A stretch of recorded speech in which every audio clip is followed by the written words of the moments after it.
ہم وہی کہیں گے جو ہمارا دین ہم کو بتاتا ہے، عمل کرو تو تمہارا بھلا ہے۔ الحمدللہ رب العالمین والصلاة والسلام على سید الانبیاء والمرسلین، اما بعد فاعوذ باللہ من الشیطان الرجیم، بسم اللہ الرحمن الرحیم۔ ان اللہ وملائکتہ یصلون علی النبی یا ایہا الذین آمنوا صلوا علیہ وسلموا تسلیما۔ اللهم صل على سيدنا وشفينا وحبيبنا ومولانا محمد وبارك وسلم صلاة وسلاما عليك يا رسول الله صلى الله تعالى عليك وسلم۔ أولئك يجزون الغرفة بما صبروا ويلقون فيها تحية وسلاما۔ انہیں صبر کا بدلہ بہشت کا سب سے اونچا بالا خانہ انعام میں ملے گا، اور اس میں فرشتوں کی طرف سلام کے ساتھ استقبال ہوگا، فرشتوں کی طرف سے سلام کے ساتھ استقبال ہوگا۔ خالدین فیہا حسنت مستقرا و مقاما، وہ اس میں ہمیشہ رہیں گے، ان کا کیا ہی اچھا ٹھکانہ اور قیام گاہ ہے۔ قل ما يعبأ بكم ربي لولا دعاؤكم فقد كذبتم فسوف يكون لزاما۔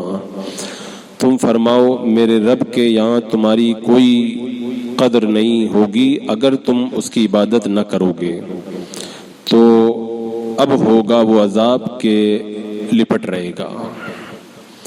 پچھلی آیات میں عباد الرحمن کا تذکرہ تھا، اللہ کے محبوب بندوں کا، اور پھر ان اللہ کے محبوب بندوں کی 8 صفتیں بیان کی گئی کہ وہ اللہ کے محبوب بندے کیا کیا کرتے ہیں، کیسے راتوں میں عبادت کرتے ہیں، رب کی راہ میں کیسے خرچ کرتے ہیں، کیسے صبر کرتے ہیں، بیہودہ باتوں پر کیسے جو ہے وہ درگزر کرتے ہیں۔ ان کی ساری عمدہ خوبیوں اور خصلتوں کو بیان کیا گیا۔ اب ان آیات میں ان کے لیے جو انعام ہے اس انعام کا تذکرہ ہو رہا ہے کہ اللہ تبارک و تعالیٰ کی طرف سے ان بندوں کو انعام میں کیا ملے گا۔ تو فرمایا کہ انہیں صبر کا بدلہ جنت کا سب سے اونچا والا بالا خانہ انعام میں ملے گا۔ یہاں پہ کہا گیا صبر کا بدلہ، صبر کا بدلہ، کیونکہ صبر کوئی معمولی چیز نہیں ہے، یہ بہت بڑی نعمت ہے۔ میرے آقا علیہ السلام نے ارشاد فرمایا کہ الصوم نصف الصبر والصبر نصف الایمان، روزہ آدھا صبر ہے اور صبر آدھا ایمان ہے۔ صبر کا جو یہاں پہ مفہوم ہے اس کے اندر بڑی وسعت ہے۔ صبر کے اندر وہ تمام باتیں آ گئی، جیسے نماز کے لیے یا عبادتوں کے لیے جو انہیں تکلیفیں برداشت کرنا پڑتا تھا ان پر انہوں نے صبر کیا، گناہوں سے بچنے کے لیے اپنے آپ کے نفس کو روک کر کے رکھنے کے لیے جو صبر کرنا پڑتا تھا وہ مشقتیں انہوں نے برداشت کی۔ کافروں کی طرف سے یا فاسقوں کی طرف سے جو انہیں تانے دیے گئے، ستایا گیا، پریشان کیا گیا، اس پر انہوں نے صبر کیا۔ صبر اپنے دامن میں بڑا وسیع مفہوم رکھتا ہے۔ بندہ اگر ایک نماز کے لیے بھی آتا ہے تب بھی اس کو صبر کرنا پڑتا ہے، کیونکہ شیطان ورغلاتا ہے کہ یہ کر لو وہ کر لو، تمام چیزوں کو چھوڑ کر صبر کرتے ہوئے وہ نماز کے لیے آ جاتا ہے۔ تو ہر عبادت میں صبر کرنا پڑتا ہے، ہر گناہ سے بچنے کے لیے صبر کرنا پڑتا ہے، اسی طرح ہر تکلیف کو برداشت کرنے کے لیے صبر کرنا پڑتا ہے۔ تو جتنا بھی صبر انہوں نے دنیا میں کیا، ان صبروں کا بدلہ اللہ تبارک و تعالیٰ نے انہیں کیا عطا فرمایا؟ جنت کے سب سے اونچے بالا خانے انعام میں عطا فرمائے۔ اب بالا خانے کا مطلب یہ نہیں ہے کہ جیسے عام طور پہ لوگ دنیا کے اندر جو بالا خانہ دیکھتے ہیں وہ سمجھتے ہیں کہ مکان بنا ہے اور مکان کے اوپر والا حصہ یہ بالا خانہ ہے۔ یہ بالا خانہ اور جنت کا بالا خانہ اس میں آپس میں کوئی نسبت ہی نہیں ہے۔ حدیث پاک میں ہے کہ جنت میں ایسے بالا خانے بھی ہیں جو ہوا پر تیار کیے گئے ہیں، اور انہیں نہ اوپر سے کوئی تعلق ہے نہ نیچے ان کے کوئی ستون ہے۔ اس میں آنے والے پرندے کی طرح جائیں گے لیکن اہل شہوت کو اس میں داخلہ نہ ملے گا، بلکہ یہ دکھ درد والوں کو نصیب ہوں گے۔ یعنی ہوا کے اندر ہوا محل خالی دنیا میں کہتے ہیں کہ یہ ہوا محل ہے، وہ حقیقت میں ہوا محل ہوتا نہیں ہے، وہ صحیح معنوں میں جو ہوا محل ہے نا وہ جنت کے اندر ہوں گے۔ تو میرے آقا نے فرمایا وہ جنت کے اندر ہوا محل ایسے ہوں گے، اور وہ کس انداز کے ہوں گے تو دیکھنے کے بعد ہی پتہ چلے گا۔ فرمایا کہ جنتی جب ان میں جائیں گے نا تو اب چونکہ ہوا میں ہے تو پرندے کیسے اڑ کر کے جاتے ہیں، ایسے اڑ کر کے وہ جو ہے وہ اپنے جنت کے بالا خانوں کے اندر داخل ہوں گے۔ اب اس کے علاوہ دنیا کے اندر جو بالا خانے ہوتے ہیں، کتنا بھی بڑا سے بڑا بلڈنگ لے لو، چاہے 50 مالے کا بلڈنگ لے لو، چاہے 100 مالوں کا بلڈنگ سمجھ لو، کتنا بھی اوپر والا بالا خانہ ہوگا نا، جنت کے بالا خانے کے اعتبار سے دیکھا جائے تو یہاں کے بالا خانے کو اس سے کوئی نسبت ہی نہیں ہے۔ ایک تو یہ پتھر اور مٹی کے بالا خانے ہیں، وہ سونے چاندی کے محلات ہوں گے، یہاں پہ جو ہے وہ گارا ملا ہے، اور وہاں پہ مشک اور عنبر اور ان چیزوں کا گارا اس میں ہوگا، اور پھر اس کی جو سجاوٹ ہوگی، اس کے اندر جو ڈیکوریشن ہوگا، اس کی جو زیبائش ہوگی، آرائش ہوگی، اس سے اس کی کوئی نسبت ہی نہیں لگائی جا سکتی ہے، اور اس کی اونچائی کتنی بھی ہو جائے اس کی اونچائی کے برابر نہیں ہو سکتی ہے۔ جنت کے بالا خانوں کی اونچائی بھی پھر وہ اونچائی ہوگی کہ بندہ جب جائے گا دیکھے گا تبھی اس کو پتہ چلے گا۔ تو فرمایا کہ اللہ تبارک و تعالیٰ ان کے صبر کے بدلے میں جنت کے سب سے اونچے بالا خانے انعام کے اندر ان کو عطا فرمائے گا۔ کیونکہ عام طور پہ ہوتا کیا ہے، آدمی جب کسی بلند چیز کے بارے میں سنتا ہے نا تو جہاں تک اس کا دماغ جاتا ہے وہیں تک سوچتا ہے۔ اب ہم نے کوئی بہت اونچی چیزیں تو دیکھی نہیں ہیں جنت کی، دنیا کے ہم نے بلڈنگ دیکھے ہیں، تو عام طور پہ جب ان آیتوں کو پڑھا جاتا ہے، ان کا ترجمہ جب سنا جاتا ہے تو ہمارے دماغ میں وہی آتا ہے جو ہم نے دیکھا ہے۔ تو یہ ہمیشہ یاد رہے کہ دنیا کی عمارتوں کا تصور اپنی جگہ، لیکن جنت کے محلات کی جو اونچائی ہے ان کا تصور بندہ کر بھی نہیں سکتا ہے۔ تو اللہ تبارک و تعالیٰ ان کو جنت کے بالا خانے عطا فرمائے۔ اب اس کے بعد میں پھر کیا ہوگا؟ فرمایا کہ وہ یلقون فیہا تحیۃ و سلاما، یعنی فرشتے جو ہے وہ سلام کے ساتھ ان کا استقبال کریں گے۔ کیسے ان کا استقبال ہوگا؟ ان بالا خانوں کے اندر ملائکہ ان کے پاس آئیں گے، کہیں گے السلام علیکم، اور اس کے بعد میں ان کے لیے دعا کریں گے اور کہیں گے خدا کرے تم ہر بلا و آفت سے محفوظ رہو، اور پھر ان کو جو ہے وہ فرشتے دعائیں دیں گے، اور جنت میں فرشتے سلام کریں گے۔ ایک معنی یہ ہے۔ دوسرا معنی یہ ہے کہ خود آپس میں ایک دوسرے کو سلام کریں گے، اور ایک معنی یہ کہ اللہ تعالیٰ ان کو سلام بھیجے گا۔ اب رب کا جو سلام ہے وہ کیا ہوتا ہے، اب وہ تو جنت ہی میں پتہ چلے گا، لیکن آپ اتنا سمجھ لیں کہ حضرت ابراہیم علیہ السلام کو جب آگ میں ڈالا گیا تو رب نے فرمایا تھا نا کہ اے آگ قلنا یا نار کونی برداً و سلاما، اے آگ تو ابراہیم پر ٹھنڈی اور سلامتی والی ہو جا۔ تو اللہ نے جب کہا نا تو وہ نار نمرود، اتنی خطرناک آگ کہ اوپر سے پرندہ گزرتا تھا تو پرندہ بھی ہوائی میں بھون جاتا تھا، وہ اتنی جو ہے وہ دہشت ناک جو آگ تھی۔ رب نے جب سلام فرمایا نا وہ آگ بالکل ایک دم ٹھنڈی ہو گئی اور ایسے لگتا تھا جیسے باغ بن گئی ہے۔ تو رب کا سلام یہ ہوتا ہے، رب جب سلام فرما دے نا تو پھر اس سلام کے اندر نار نمرود بھی جو ہے وہ گل گلزار بن جایا کرتی ہے۔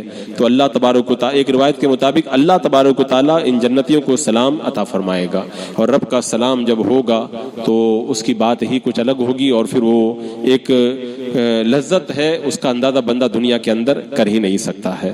اور ساتھ میں نعمت کے اندر جو سب سے بڑی دقت ہے وہ یہ ہے، بندے کو کتنی بھی بڑی نعمت مل جائے تو یہ خطرہ رہتا ہے کہ پتہ نہیں کیا ہو جائے، کیا ہو جائے، آج ہے کل رہے کہ نہ رہے۔ اور اسی طریقے سے پھر اس نعمت کے اندر بھی طرح طرح کی آفتیں و بلائیں ملی رہتی ہیں۔ تو اللہ تعالیٰ نے بتا دیا کہ خالدین فیہا، وہ اس میں ہمیشہ رہیں گے۔ اس کے اندر ایسا نہیں کہ چلے گئے تو اب نکلنا پڑے، ختم ہو جائے، کوئی آفت آ جائے، بس مل گئے جنت کے اونچے والے بالا خانے، ایک بار مل جائے نا پھر دوبارہ کبھی وہاں سے نکلنا نہیں ہے۔ اور ساتھ ہی ساتھ کیا فرمایا کہ حسنت مستقرا و مقاما، کیا ہی اچھا ٹھکانہ اور قیام گاہ ہے۔ میں اور آپ اگر کسی کو اچھا کہیں نا تو وہ اچھا ہوگا، کتنا اچھا ہوگا؟ جتنی ہماری اوقات ہے، ہماری حیثیت ہے، ہم نے جو اچھا کہا ہے اپنی حیثیت کے مطابق ہی اچھا کہا ہے، اتنا ہی اچھا ہوگا۔ ایک غریب آدمی کسی چیز کو اچھا کہتا ہے تو اپنی حیثیت کے مطابق کہتا ہے، مالدار آدمی اچھا کہتا ہے اپنی حیثیت کے مطابق، بادشاہ اچھا کہتا ہے اپنی حیثیت کے مطابق۔ سارے بادشاہوں کا بادشاہ اللہ تبارک و تعالیٰ فرماتا بہت اچھا ٹھکانہ ہے وہ، تب سوچے کتنا اچھا ہوگا وہ۔ اللہ تبارک و تعالیٰ جس کو اچھا کہے وہ کتنا اچھا ٹھکانہ ہوگا، اللہ تبارک و تعالیٰ جس کو بہترین قیام گاہ فرمائے وہ کتنی بہتر اور کتنی شاندار ہوگی، اس کا کوئی دنیا میں کیا اندازہ کرے، اس کا اندازہ کرنا ہمارے بس کی بات نہیں۔ جس طرح اللہ نے جہنم کے بارے میں پچھلی آیتوں میں فرمایا کیا ہی برا ٹھکانہ ہے، کیا ہی برے پلٹنے کی جگہ ہے، تو اتنی بری ہے، اتنی بری جگہ ہے کہ جہنم خود اس سے پناہ مانگے، جہنم خود اس سے پناہ مانگے، اور وہ اتنی بری جگہ ہے کہ سوئی کے ناکے کے برابر کھول دی جائے نا، ساری دنیا جل کر کے راکھ ہو جائے۔ تو جب اللہ تعالیٰ جس کو برا کہے تو وہ اتنی بری ہوتی ہے، تو اللہ جس کو اچھا کہے تو وہ کتنی اچھی ہوگی۔ اور پھر اس کے بعد میں ساتھ ہی ساتھ یہاں پر یہ بھی بشارت دی گئی کہ قل، یہ حسنت مستقر و مقامہ، یہ کیا ہی اچھی جگہ ہے۔ یہاں پر صاحب رول بیان ایک بات فرماتے ہیں کہ عقل مند کو چاہیے کہ وہ ایسے بلند اعلیٰ بالا خانوں کے حصول کے لیے آج ہی سے کام پہ لگ جائے۔ اگر دنیا میں اگر کوئی کسی کو کہہ دے نا، اگر کسی کو بتا دیں کہ یہ کوشش کرو تو یہ فلیٹ ملے گا، یہ زمین الاٹ ہو جائے گی، آدمی لائن لگا دیتا ہے، کاغذات بناتا ہے، دوڑ بھاگ کرتا ہے، پیسہ خرچہ کرتا ہے۔ تو صاحب رول بیان فرماتے ہیں پتہ چل گیا تم کو، اب آج اسے کام پہ لگ جاؤ اگر ان بہترین بالا خانوں کو پانا ہے۔ دنیا کے چند دن کے فلیٹوں کو پانے کے لیے اتنا دوڑ بھاگ کرتے ہو تو نہیں ختم ہونے والے ہمیشہ کے جو اونچے اونچے محلات سونے چاندی کے، ان کو پانے کے لیے تم کو کتنی کوشش کرنا چاہیے۔ لیکن یہ ایک بڑے افسوس کا مقام ہے، اتنا کچھ کہنے اور سننے کے باوجود ہم اور آپ دنیا کے لیے تو دوڑ بھاگ کر لیں گے لیکن اس کے لیے نہیں کرتے۔ بعد مشائخ نے فرمایا جو شخص چاہے کہ اسے زندگی ہی میں پتہ چل جائے کہ اللہ تعالیٰ اس سے راضی ہے اور اللہ تعالیٰ اس سے پیار کرتا ہے، تو اس کو چاہیے کہ اپنے اندر جھانکے اور وہ اللہ کے رسول علیہ الصلوۃ والسلام اور آپ کے سچے جانشینوں صحابہ کرام اور ائمہ مجتہدین کی پیروی کر رہا ہے کہ نہیں کر رہا ہے، ان کی عادتوں اور ان کے اخلاق پہ چل رہا ہے کہ نہیں چل رہا ہے، ان کی سیرت اور ان کے اعمال، زہد و تقوی، شب بیداری، اچھے کام کرنا، برے کاموں سے بچنا، یہ سب کر رہا ہے کہ نہیں کر رہا ہے، دکھ مصیبت بلا کے اندر صبر کر رہا ہے کہ نہیں کر رہا ہے، دنیا کی رنگینیوں سے منہ موڑ کر کے اللہ کی بارگاہ میں آ رہا ہے کہ نہیں آ رہا۔ اگر کر رہا ہے تو پھر سمجھ جائے، یقین کر لے کہ اللہ اس سے راضی ہے، اور اگر نہیں کر رہا تو پھر سمجھے کہ اللہ تعالیٰ اس سے ناراض ہے۔ اب صاحب رول بیان فرماتے ہیں کہ تمہارے ہاتھ میں معاملہ ہے، چاہو تو رب کو راضی کرو اور چاہو تو ناراض۔ حدیث پاک میں ہے نفلی عبادت زیادہ کرنے سے اللہ تعالیٰ کی محبت کی تمہید بن جاتی ہے۔ کوئی کام شروع کرتے نا تو شروع کے اندر کچھ اس کا شروعات ہوا کرتی ہے، تو اللہ کی محبت کی شروعات ایسے ہوتی ہے نفلی کام بندہ زیادہ کرے، کیونکہ میرے آقا علیہ السلام نے ارشاد فرمایا میرے قرب کو تلاش کرنے والے میرے فرائض کی ادائیگی اور نوافل کی کثرت کرتے ہیں تو میں ان سے محبت کرتا ہوں، اور آخرت میں بھی اللہ تعالیٰ جس سے محبت کرتا ہوگا اسی کو جنت کے بالا خانے دے گا۔ ایسا نہیں کہ بس ہم نے کہہ دیا اور سن لیا تو ہم کو بالا خانے مل گئے، بلکہ فرمایا کہ ایسے حضرات اللہ تعالیٰ کے قرب کے اندر خلوت نشین ہوتے ہیں، اور ان میں سب سے اعلیٰ درجہ انبیاء کرام کا ہے۔ ان کو نور کے ممبروں پہ بٹھایا جائے گا، اس کے بعد میں اولیاء کرام تختوں پر بیٹھیں گے، پھر علماء کرام ہیں یہ کرسیوں پر بیٹھیں گے، اور اس کے بعد میں ان کے ماننے والے، ان کی تقلید کرنے والے، ان کے نقش قدم پہ چلنے والے، یہ اپنے درجے کے اعتبار سے ان کو بھی اللہ تبارک و تعالیٰ مکان عطا فرمائے گا۔ تو یہ جنت کا بالا خانہ، اچھا ہم لوگ تو جنت کے بالا خانے تک نہیں پہنچ پائیں، جو اللہ کے نیک بندے ہیں وہ تو جنت کے بالا خانوں کی طرف نظر اٹھا کے بھی نہیں دیکھتے، وہ تو کہتے ہیں اللہ کا دیدار ہمیں ملے۔ ایک نصرانی ایک مسلمان کا پڑوسی تھا، مسلمان نے موت کے وقت نصرانی سے کہا کہ تو کلمہ پڑھ لے، اس نے کہا کیا ملے گا؟ تو مسلمان نے کہا کہ جنت ملے گی۔ تو وہ نصرانی عیسائی کہنے لگا جنت تو اللہ کی مخلوق ہے، اس کے ملنے سے مجھے کیا فائدہ؟ تو مسلمان نے کہا حور ملے گی۔ تو اس نے کہا کہ مجھے تو بڑا انعام چاہیے۔ تو مسلمان نے کہا اللہ تعالیٰ کا دیدار تجھے ملے گا۔ نصرانی نے کہا کہ اب تم نے میرے مقصد کے اعتبار سے بات کی ہے، تو یہ انعام جو ہے بڑا بنا ہے، بڑا انعام ہے کہ میں کلمہ پڑھ کے مسلمان ہوتا ہوں۔ چند دنوں کے بعد جب اس کا انتقال ہوا، اس کو خواب میں دیکھا جنت میں گھوڑے دوڑا رہا ہے، وہ اس کو دیکھا کہ جنت میں گھوڑے دوڑا رہا ہے۔ اس سے پوچھا کہ تم تو وہی نصرانی ہو نا جو کلمہ پڑھ کے مسلمان ہو گئے؟ تو اس نے کہا وہی ہوں۔ پوچھا کیا ہوا تیرا، کیا ہوا؟ کہا کہ جب میری روح نے پرواز کیا، عرش پہ مجھ کو لایا گیا، اللہ تعالیٰ نے مجھ سے فرمایا میرے بندے تو نے میرے دیدار کے شوق میں اسلام قبول کیا تھا، لہذا تیرے لیے دائمی خوشنودی تجھے اس کی بشارت دی جاتی ہے۔ تو بندہ جب کام کرتا ہے جنت میں جانے والے تب جنت ملتی ہے، ایسا نہیں کہ خالی باتوں باتوں سے جنت مل جاتی ہے اور جنت کے بالا خانے صرف باتوں باتوں کے اندر مل جاتے ہیں۔ اب اس کے بعد میں اس سورہ کی آخری آیت کریمہ میں رب تعالیٰ فرماتا ہے قُلْ مَا يَعْبَأُ بِكُمْ رَبِّي لَوْلَا دُعَاؤُكُمْ فَقَدْ كَذَّبْتُمْ فَسَوْفَ يَكُونُ لِزَامًا، فرما دو میرے رب کے یہاں تمہاری کوئی قدر نہیں ہوگی اگر تم اس کی عبادت نہیں کرو گے، اور تو اب ہوگا وہ عذاب کی لپٹ رہے گا۔ یعنی اس سے پہلے تو بتایا گیا تھا ایمان والوں کے لیے کیا انعامات ہیں، اب کافروں کے لیے بتایا جا رہا ہے کہ اگر یہ لوگ ایمان نہیں لاتے، رب کی بارگاہ میں نہیں جھکتے، تو پھر ان کو کہہ دو کہ ایسا عذاب ہوگا، ایسا عذاب ہوگا کہ لپٹ رہے گا، وہ پھر عذاب سے چھٹکارا نہیں ملے گا۔ بعد مفسرین فرماتے ہیں اس سے مراد دنیا کا عذاب ہے، اور یہ بدر کے موقع پہ بری طرح قتل کیے گئے تھے، اور صحیح معنوں میں یہ وہی عذاب ہے جو آخرت کے اندر ان کو دیا جائے گا، اور یہ عذاب جو ہے وہ کبھی بھی ان سے ختم نہیں ہوگا، کیونکہ دنیا کا عذاب کتنا بھی سخت ہو ایک دن بندہ چھوڑ جاتا ہے۔ اگر 50 سال بھی جیل میں سڑ جائے آخر تو نکل مر کے ختم ہو جائے گا، لیکن آخرت کا عذاب جب لپٹ جاتا ہے نا تو چھوڑتا نہیں ہے۔ تو اس آیت میں اللہ تعالیٰ نے کافروں کو خبر دی کہ اگر تم لوگ ایمان نہیں لائے، اپنی حاجتیں رب کی بارگاہ میں تم نے نہ پیش کی اور اللہ کو جھٹلاتے رہے، تو پھر یہ عذاب تمہارے اوپر پڑے گا۔ حضرت عبداللہ ابن مسعود رضی اللہ تعالیٰ عنہ فرماتے ہیں اس سے مراد وہ عذاب ہے جو اہل مکہ کو بدر کے دن دیا گیا تھا، 70 لوگ ان کے قتل کیے گئے، اور اس عذاب کے ساتھ آخرت کا عذاب بھی متصل اور لازم ہے۔ تو اس آیت کریمہ سے یہ معلوم ہوتا ہے کہ اللہ تعالیٰ انہی بندوں کی طرف توجہ کرتا ہے جو اللہ کی عبادت کرتے ہیں، اللہ سے مانگتے ہیں، رب کی بارگاہ میں ہاتھ پھیلاتے ہیں، اللہ کے حضور گڑ گڑاتے ہیں، اللہ نے جو کہا ہے اس کے اوپر عمل کرتے ہیں، اور باقی جو ایمان نہ لائے، رب کی بارگاہ میں نہ آئے، تو پھر اس کو یہ سب انعامات نہیں ملا کرتے۔ حضرت مولا علی رضی اللہ تعالیٰ عنہ نے فرمایا کہ دو مسافر ہیں اور یہ دنیا گزرگاہ ہے، قیام گاہ نہیں ہے۔ دنیا کیا ہے؟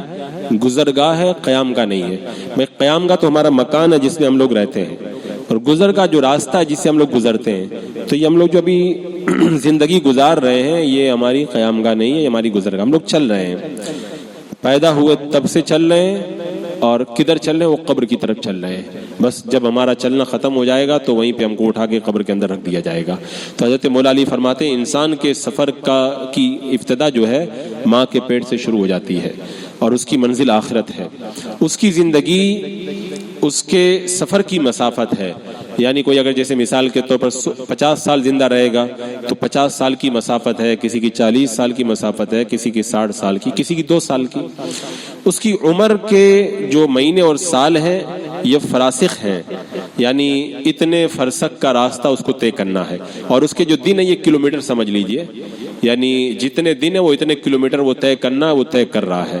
اور سانسیں یہ چلنے کی رفتار ہے، ایسے ہی چل رہا ہے جیسے کشتی اپنے سوار کو لے کر کے چلتی ہے۔ بس آپ گاڑی میں بیٹھ جاؤ، گاڑی روانہ ہو گئی ہے تو پہنچے گی نا ایک نہ ایک دن تو اپنی منزل پہ۔ تو ہم لوگ بھی روانہ ہیں، گاڑی میں بیٹھ چکے ہیں، اب آج نہیں کل نہیں پرسوں 2 سال 4 سال ہم لوگ پہنچیں گے اپنی منزل پہ۔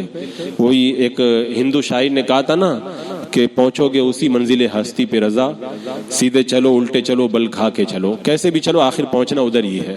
یہ رضا کالی داس گپتا تھا ایک شاعر، اس کو اپنے آپ کے اندر رضا لگاتا تھا، یہ اعلیٰ حضرت مت سمجھ جانا اس کو آپ لوگ۔ تو یہ حضرت مولا علی رضی اللہ تعالیٰ عنہ نے فرمایا کہ یہ ایک سفر ہے اور بندہ اس سفر کے اندر چل رہا ہے، آخر جب وقت آئے گا تو بندہ اس سفر کو طے کر کے اپنی منزل مقصود تک پہنچے گا، اور آخر ایک نہ ایک دن وہ جو ہے وہ اپنے اصل مقام تک پہنچ جائے گا۔ یہ سورہ فرقان کی آخری آیت کریمہ تھی۔ اب اس کے بعد میں آگے سورہ شعراء کا آغاز ہوگا۔ بسم اللہ الرحمن الرحیم، اللہم صلی علی سیدنا و مولانا محمد وبارک وسلم، صلاۃ و سلام علیک یا رسول اللہ۔ یا اللہ یا رحمان یا رحیم العالمین، اپنے محبوبان بارگاہ کے صدقے میں مولا قرآن مقدس کے انوار سے ہمارے سینوں کو پر نور فرما دے، قرآن پڑھنے سننے عمل کرنے عام کرنے اور مولا اس کو اپنی زندگیوں میں بسانے کی توفیق عطا فرما، ایمان پہ زندگی ایمانی پر خاتمہ عطا فرما۔